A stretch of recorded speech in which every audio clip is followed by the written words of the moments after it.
Bonjour à tous et à toutes, on se retrouve pour une nouvelle vidéo sur War Thunder, cette fois-ci avec My Knight, mais qui n'est pas là parce qu'il a eu de gros problèmes hier avec l'orage. En clair, la maison de son voisin a brûlé, magnifique, c'est pas et donc ils ont dû couper l'électricité, bon voilà un bordel. Ce matin ils ont tout rétabli, sauf que la connexion est morte. Ah, pour une fois que c'est lui qui a une mauvaise connexion et pas moi. Alors on se retrouve pour une présentation du F9F2 ou 5, je ne me souviens plus, le 2. Enfin bon, le premier en vol test parce que je n'ai pas encore débloqué. Vincent est en conversation Skype avec moi, mais il ne parle pas car il a la voix robotique. Qu'est-ce que je peux vous dire sur cet avion? Alors, déjà, nous allons revenir au hangar et je vais vous le montrer. Alors, cet avion, par rapport aux autres, déjà, il a que deux évolutions en jet. Par rapport au sabre, à l'inverse du sabre, pardon, américain, comme vous pouvez le remarquer ici. Tic, tic, tic, tic, tic, tic, tic, tic. Voilà, il en faut là 1, 2, 3, 4, 5. Il en faut 5 pour arriver au dernier. Alors que pour arriver au dernier F9, il en faut juste lui. Voilà. Comme je vais essayer de vous le montrer, alors, customisation.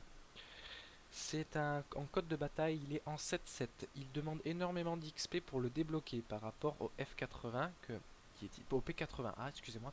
Il demande 270 000 alors que le F9 demande 320 000, ce qui est 50 000 de plus. Oui, c'est ça, je suis bien compté. Je suis bien compté. On va faire la différence entre le P80 et le F9F. Non amélioré, bien sûr, je précise. En vitesse maximale, en or 859 et en altitude maximale 12 500 pour le P80A. 849 donc c'est la même chose. Ah non, il perd 10 km/h, pardon. Et 12 500 et lui 12 500. Donc niveau de ce côté-là, c'est les mêmes. En temps du tour, le F9 est à 4 secondes et 4 secondes beaucoup plus rapide que le P80A. En taux d'ascension, il monte énormément, 23,8 mètres secondes, alors que son copain ne monte que 15 mètres secondes, c'est-à-dire qu'il monte presque le double. Presque. Sa distance de décollage est énorme, 645 mètres, ce qui est énorme pour un avion, enfin en tout cas pour un chasseur. Le P80A, lui, je compare ces deux avions, hein. Bien sûr il y a plein d'autres avions que vous pourrez comparer vous-même, mais je vous montre entre les deux différences. Qui lui décolle à 325 mètres, le P80A. Après, il est équipé de 6 mitrailleuses de 12,7, comme on va le voir, centrées sur le nez à l'avant. Notre petit F9F, qui est celui-là que je dois vous présenter, est équipé de 4 canons de 20 mm avec 760 de munitions centrées, comme ceci. Cet avantage de ce chasseur que j'aime bien, en tout cas par rapport à son détaillage, c'est qu'il peut transporter des bombes. Alors, 2 bombes de 2000, 2 bombes de 1000, pardon, 6 bombes de 500, 6 bombes de 100, 8 bombes de 100 et 6 roquettes de 127. Voilà. Donc ceci est quand même pas mal du tout pour un chasseur, on a le choix. Il est équipé alors de 2 entrées de bouche et deux sorties. Je vais vous montrer si vous ne comprenez pas. C'est-à-dire 2 entrées ici de air de réacteur et une sortie de bouche, comme vous le voyez. Il peut atterrir sur le porte-avions grâce au crochet que nous voyons là, ici. Ah, quoi d'autre? Je ne peux pas vous dire sa solidité, etc. En tout cas, si on remarque, c'est un avion assez grand au niveau de l'arrière des ailes. Donc, enfin, au niveau de direction arrière. Donc, à mon avis, c'est possible que la queue, pas les directions, parce que les directions ont l'air assez petites, mais la queue soit, à mon avis, lourdement endommagée. Les ailes sont assez petites en taille et assez courtes. Il est plutôt gros comme avion. Donc voilà. Train d'atterrissage, il c'est à l'avant, donc aucun problème pour se retourner. Ça, c'est pas mal du tout. Si on le compare aux Allemands, pardon, excusez-moi, ça c'est mes chars. Les Allemands, on va prendre par exemple le HE-62E, qui est très très spécial comme chasseur à réaction, vu qu'il a son réacteur au-dessus et qui est moche. C'est vrai, c'est moche. Excusez-moi, mais peut-être que c'est bien comme avion. Même pas, regardez, 30 secondes en temps du tour. Taux d'ascension, mon F9F est mieux. Il va peut-être plus rapide celui-là, c'est exact. Mon F9F monte légèrement mieux. Bon, il a 2 canons de 20. Donc vous voyez, bon par contre, il est petit et ça doit être très compliqué pour lui tirer dessus. Certes. Mais bon. Je préfère quand même... Enfin, déjà niveau design et d'après les comparaisons de là, il a l'air mieux mon F9F. Passons. Les Russes, encore les chars. Vous pouvez pas rester bloqué sur les avions. On va passer par exemple, on va prendre le Yak 15, que là il y en a deux. Ma porte qui claque. J'espère que ça va pas vous déranger. Alors le Yak 15, il va beaucoup moins vite, il monte un peu plus haut, temps du tour excellent par rapport à l'autre et mon taux d'ascension est beaucoup mieux, sa distance de décollage est plus courte. Il est équipé, ma porte me gonfle, il est équipé de 2 canons de 23, ce qui est plus que les canons de 20, par contre il est en rechargement de... non pardon, j'ai dit des conneries, par contre il n'en a que 2. Donc ça c'est assez embêtant, putain de porte tu vas arrêter de caler, ça va faire bien dans la vidéo. Voilà, 120 de munitions et que 40 secondes de rechargement. Bien sûr centré, donc je sais pas s'il vaut mieux avoir 2 canons de 23 ou 4 canons de 20. Je pense quand même 4 canons de 20, ça peut être mieux, surtout qu'il a quelques munitions, pas très peu. Et il ne peut pas transporter de bombes, donc déjà notre F99 est mieux, sauf en temps du tour. Et peut-être en vitesse, pas en vitesse, en taux d'altitude. Là, nous allons prendre, malheureusement les Anglais, nous allons prendre celui-ci, qui met combien de temps à débloquer? 270 000. Sa vitesse est légèrement moins rapide, il a 2 entrées et une sortie, sauf que sa queue est divisée en 2, comme vous le voyez. Un avion français, youpi! Vous n'allez pas m'aimer parce que je vais le critiquer. Il a 4 canons de 20, comme notre ami, centré bien sûr, avec la roue à l'avant. Il se pose, comme vous voyez, il est très plat, avec de très grandes ailes, enfin très larges, un peu plus grandes peut-être. Ça a l'air d'être simple de tirer sur la queue ici, mais pas là. Voilà. J'aime pas ce genre d'avion niveau design, voilà. Donc 4 canons de 20 avec 600 de munitions. Notre F9F en a plus. 815, on va plus vite. En altitude au niveau de la mer. D'accord. Au niveau... Ah, ok, en fait il est bien au niveau de la mer. D'accord. Alors, mesdames et messieurs, je vous présente le premier avion sous-marin. Semi-avion, semi-sous-marin, semi-bateau. Youpi. Et dire, les personnes la même maintenant que je critique un avion français, mais excusez-moi, on n'est pas au niveau de la mer. En altitude maximale 12 200, ce qui est très correct. Temps du tour, il est plus rapide que notre F9F et il monte extrêmement rapidement par rapport à notre F9F. Le problème c'est qu'il est bon qu'en très basse altitude, c'est-à-dire au niveau de la mer. Embêtant. Voilà, donc ça c'était pour l'anglais. Les japonais, le KI-200, cette chose, moi j'appellerais ça l'aile volante. Enfin, maintenant il n'y a même pas de... Ah, il y avait une petite hélice à l'avant, il l'a enlevé, c'est nul. C'est... Je sais pas, c'est moche comme avion, non? Les avions qui n'ont pas beaucoup de munitions, comme celui-ci, mais qui en a déjà un peu plus, parce que c'est des 30 par rapport à l'anglais qu'on a vu tout à l'heure, non pas l'anglais, le russe, on a vu tout à l'heure qu'il n'y en avait que 120 pour des 23. En historique et en bataille réelle complète, c'est nul. Alors celui-ci va beaucoup plus vite que notre F9F. Il monte beaucoup plus haut, tourne beaucoup plus vite et monte beaucoup plus haut.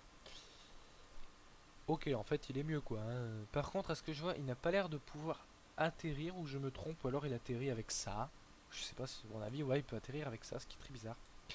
Est équipé de 2 canons de 30 mm avec 120 de munitions, donc ça a l'air de faire mal je pense quand même. Par contre très petit, donc très dur à toucher, mais à mon avis il doit être extrêmement fragile et très simple à tuer d'en face à face. À mon avis cet avion, voilà quoi, il doit être bon.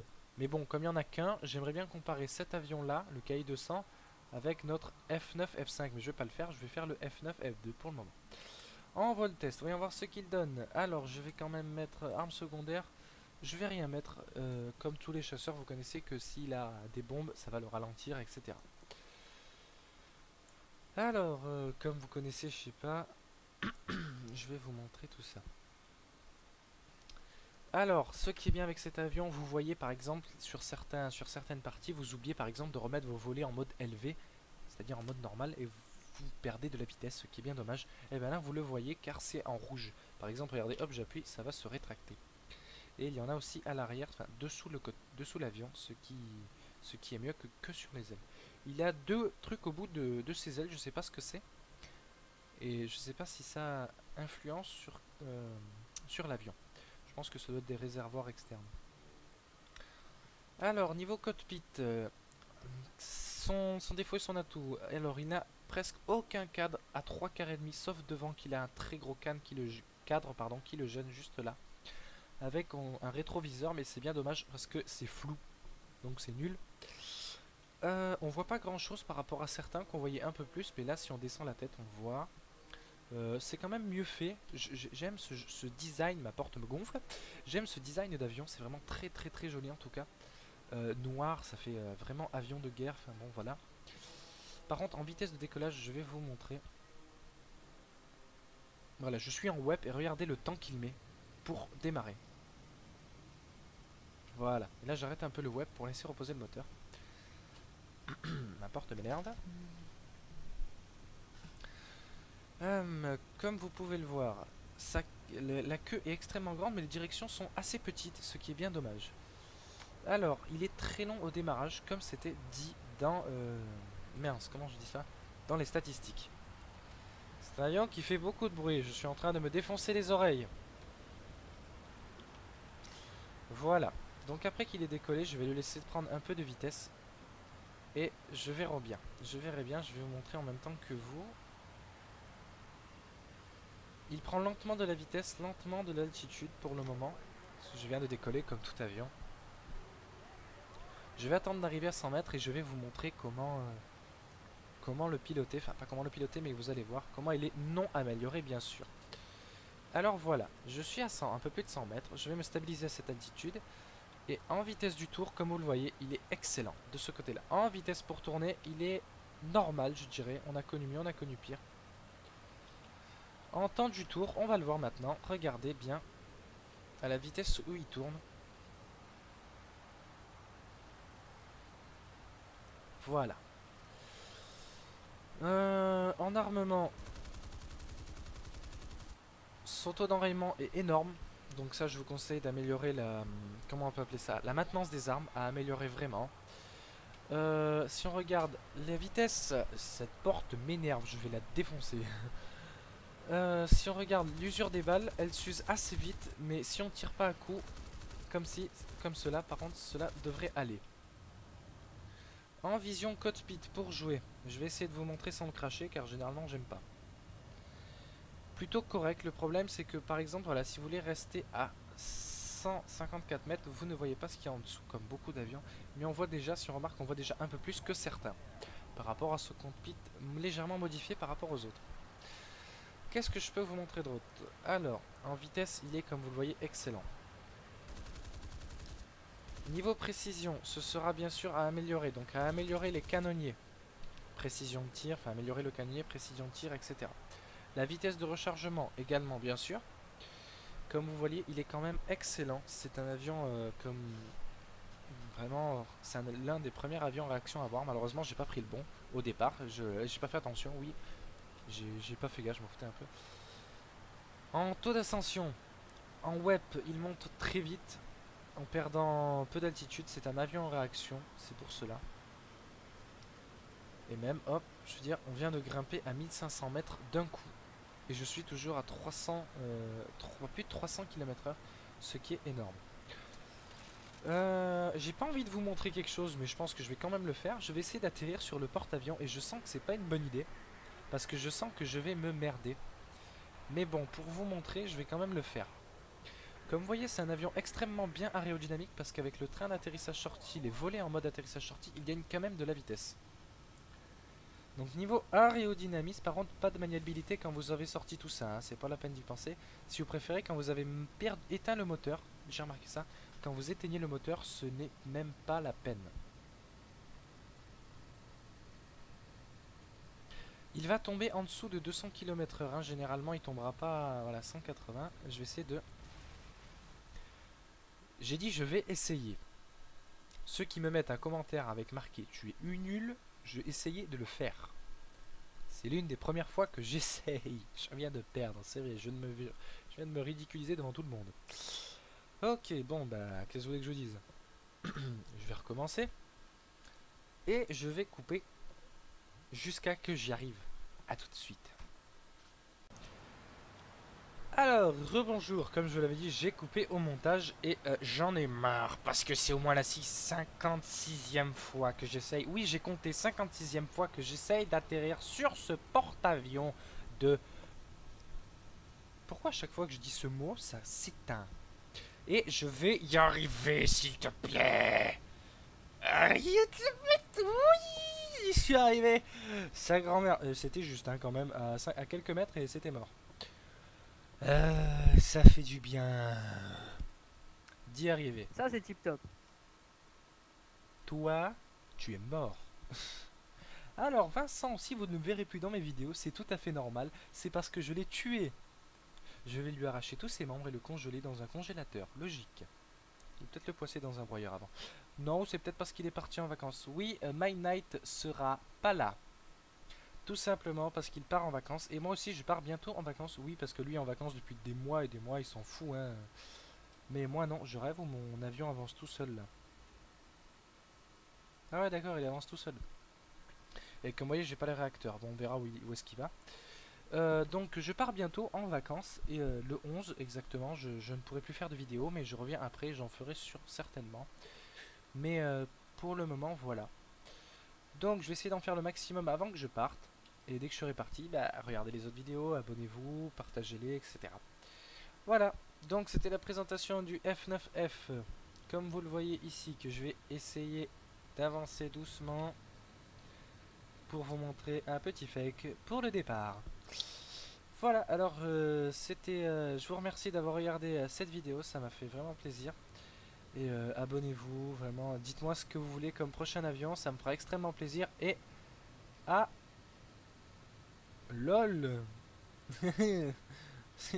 Fake in live. Dites-moi ce que vous voulez comme autre avion, si vous voulez des chars, parce que j'ai vu que les chars vous aimez pas beaucoup, c'est bien dommage. Dites-moi vraiment. A bientôt pour de prochaines vidéos.